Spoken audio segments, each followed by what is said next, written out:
Chapter 24. It takes a while to explain the situation to Peter. How Foxface stole the food from the supply pile before I blew it up. How she tried to take enough to stay alive, but not enough that anyone would notice it. How she wouldn't question the safety of berries we were preparing to eat ourselves. I wonder how she found us, says Peter. My fault, I guess, if I'm as loud as you say.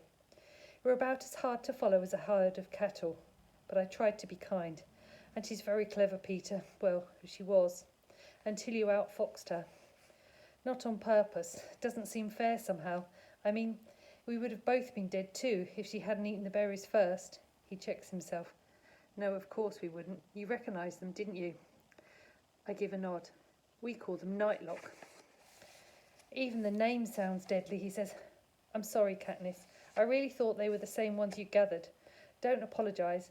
It just means we're one step closer to home, right? I ask. I'll get rid of the rest, Peter says. He gathers up the sheet of blue plastic, careful to trap the berries inside, and goes to toss them into the wood. Wait, I cry. I find the leather pouch that belonged to the boy from District 1 and fill it with a few handfuls of berries from the plastic.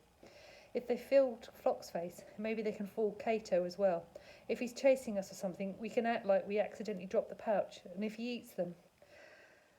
Then hello, District 12, says Peter. That's it, I say, securing the pouch to my belt. He'll know where we are now, says Peter. If he was anywhere nearby and saw that hovercraft, he'll know we killed her and come after us. Peter's right. This could be just the opportunity Cato's been waiting for.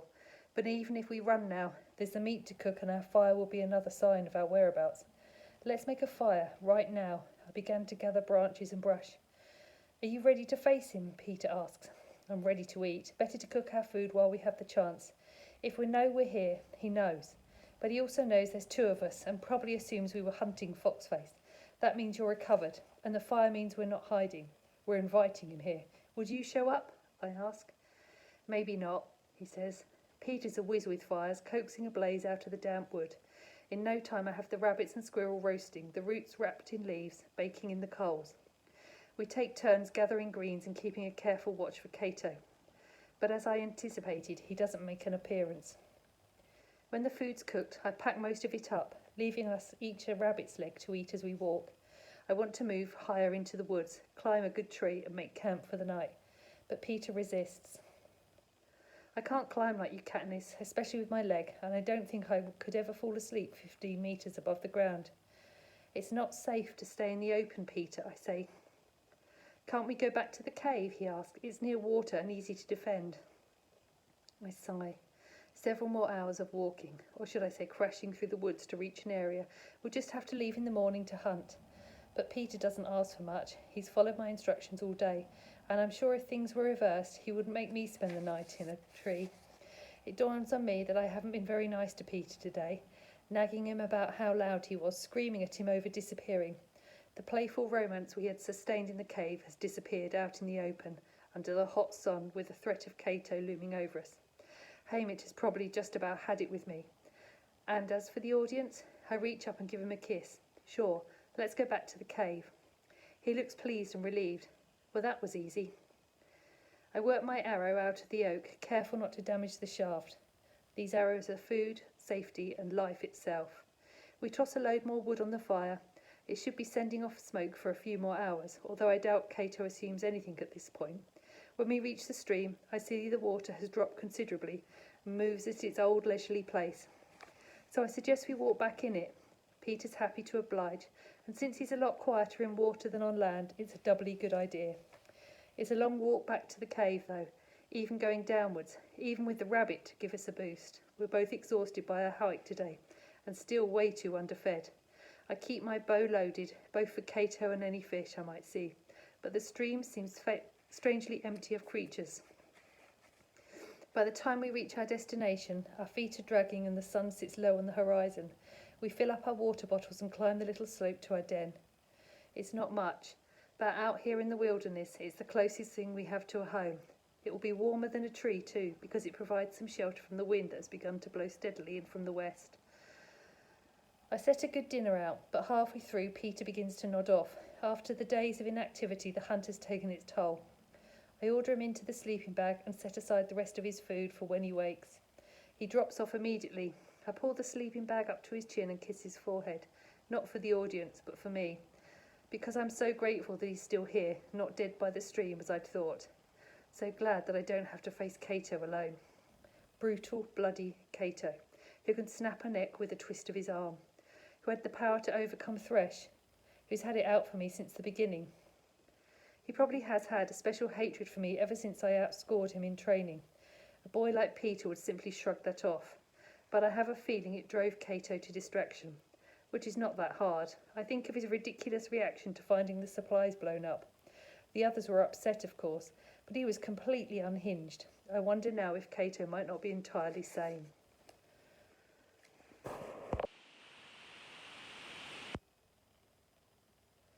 The sky lights up with the seal, and I watch Foxface shine in the sky and then disappear from the world forever. He hasn't said it, but I don't think Peter felt good about killing her. Even if it was essential, I can't pretend I'll miss her, but I have to admire her.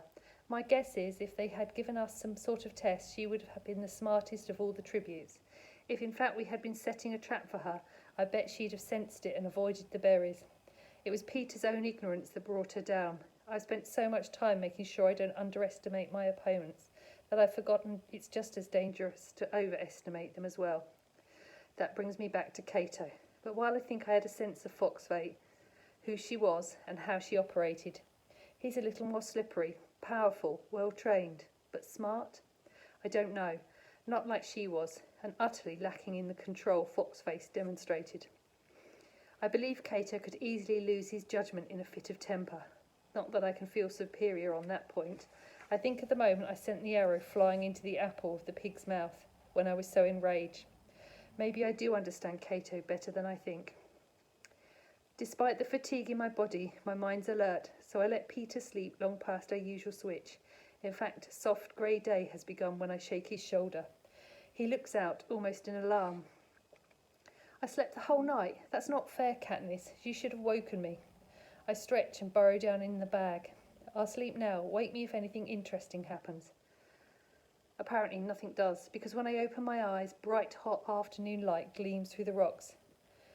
Any sign of our friend? I ask. Peter shakes his head. No, he's keeping a disturbingly low profile. How long do you think we'll have before the game makers drive us together? I ask. Well, Foxface died almost a day ago, so there's been plenty of time for the audience to place bets and get bored. I guess it could happen at any moment, he says. Yeah, I have the feeling today's the day, I say. I sit up and look out at the peaceful terrain. I wonder how they'd do it. Peter remains silent. There's not really any good answer. Well, until they do, no sense in wasting a hunting day, but we should probably eat as much as we can hold just in case we run into trouble, I say. Peter packs up our gear while I lay out a big meal, the rest of the rabbits, roots, greens, the rolls spread with the last bit of cheese. The only thing I leave in reserve is the squirrel and the apple. By the time we're done, all that's left is a pile of rabbit bones. My hands are greasy, which only adds to my growing feeling of grubbiness. Maybe we don't bathe daily in the sea, but we keep cleaner than I have of late, except for my feet, which have walked in the stream. I'm covered in a layer of grime. Leaving the cave has a sense of finality about it. I don't think there'll be another night in the arena somehow. One way or the other, dead or alive, I have the feeling I'll escape it today. I give the rocks a pat goodbye and we head down to the stream to wash up. I can feel my skin itching for the cool water. I may do my hair and braid it back wet. I'm wondering if we might be able to give our clothes a quick scrub when we reach the stream, or what used to be the stream. Now there's only a bone-dry bed. I put my hand down to feel it. Not even a little damp. They must have drained it while we slept, I say. A fear of the cracked tongue, aching body and fuzzy mind brought on by my previous dehydration creeps into my consciousness. Our bottles and skin are fairly full, but with 2 drinking and this hot sun, it won't take long to deplete them. The lake, says Peter. That's where they want us to go. Maybe the ponds still have some, I say hopefully. We can check, he says, but he's just humouring me. I'm humouring myself because I know what I'll find when we reach the pond where I soaked my leg. A dusty, gaping mouth of a hole. But we make the trip anyway just to confirm what we already know. You're right. They're driving us to the lake, I say, where there's no cover. where they can guarantee a bloody fight to the death with nothing to block their view. Do you want to go straight away or wait until the water's tapped out? Let's go now, while we've food and rest. Let's just go end this thing, he says. I nod. It's funny. I feel almost as if it's the first day of the games again, that I'm in the same position. 21 tributes are dead, but I still have yet to kill Cato. And really, wasn't he always the one to kill? Now it seems the other tributes were just minor obstacles, distractions keeping us from the real battle of the games, Cato and me. But no, there's the boy waiting beside me. I feel his arms wrap around me. 2 against 1. Should be a piece of cake, he says. Next time we eat, it will be in the capital, I answer. You bet it will, he says. We stand there a while, locked in an embrace, feeling each other, the sunlight, the rustle of the leaves at our feet. Then, without a word, we break apart and head for the lake. I don't care now that Peter's footfalls send rodents scurrying, make birds take wing. We have to fight Cato, and I'd just as soon do it here as on the plain. But I doubt I'll have that choice. If the game makers want us in the open, then in the open we will be. We stopped to rest for a few moments under the tree where the careers trapped me. The husk of the trackerjacker nest, beaten to a pulp by the heavy rains and dried in the burning sun, confirms the location. I touch it with the tip of my boot, and it dissolves into dust that is quickly carried off by the breeze. I can't help looking up in the tree where Rue secretly perched, waiting to save my life. The trackerjackers, Glimmer's bloated body, the terrifying hallucination. Let's move on, I say, wanting to escape the darkness that surrounds this place. Peter doesn't object. Given our late start to the day, when we reach the plain it's already early evening. There's no sign of Cato. No sign of anything except the gold cornucopia glowing in the slanting sun rays. Just in case Cato decides to pull a fox face on us, we circle the cornucopia to make sure it's empty. Then obediently, as if following instructions, we cross to the lake and fill our water containers. I frown at the shrinking sun. We don't want to fight him after dark. There's only the one pair of glasses. Peter carefully squeezes drops of iodine into the water. Maybe that's what he's waiting for. What do you want to do? Go back to the cave? Either that or find a tree. But let's give him another half hour or so. Then we'll take cover, I answer. We sit by the lake in full sight. There's no point in hiding now. In the trees at the edge of the plain, I can see the mockingjays flitting about, bouncing melodies back and forth between them like brightly coloured balls. I open my mouth and sing out Rue's four-note run. I can feel them pause curiously at the sound of my voice, listening for more. I repeat the notes in the silence. First one mockingjay trills the tune back, then another, then the whole world comes alive with the sound. Just like your father, says Peter. My fingers find the pin on my shirt. That's Rue's song, I say. I think they remember it. The music swells and I recognise the brilliance of it.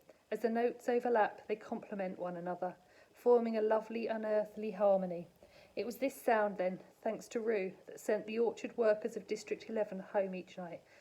Does someone start it at quitting time, I wonder, now that she's dead? For a while I just close my eyes and listen, mesmerised by the beauty of the song. Then something begins to disrupt the music. Runs cut off in jagged, imperfect lines. Dissonant notes intersperse with the melody. The mockingjays' voices rise up in a shrieking cry of alarm. We're on our feet, Peter wielding his knife, me poised to shoot, when Cato smashes through the trees and bears down on us. He has no spear. In fact, his hands are empty, yet he runs straight for us. My first arrow hits his chest and inexplicably falls aside. He's got some kind of body armour, I shout to Peter. Just in time too, because Cato is upon us. I brace myself, but he rockets right between us with no attempt to check his speed. I can tell from his panting, the sweat pouring off his purplish face, he's been running hard for a long time. Not towards us, from something, but what? My eyes scan the woods, just in time to see the first creature leap onto the plain. As I'm turning away, I see another half-dozen join it. Then I am stumbling blindly after Cato, with no thought of anything but to save myself.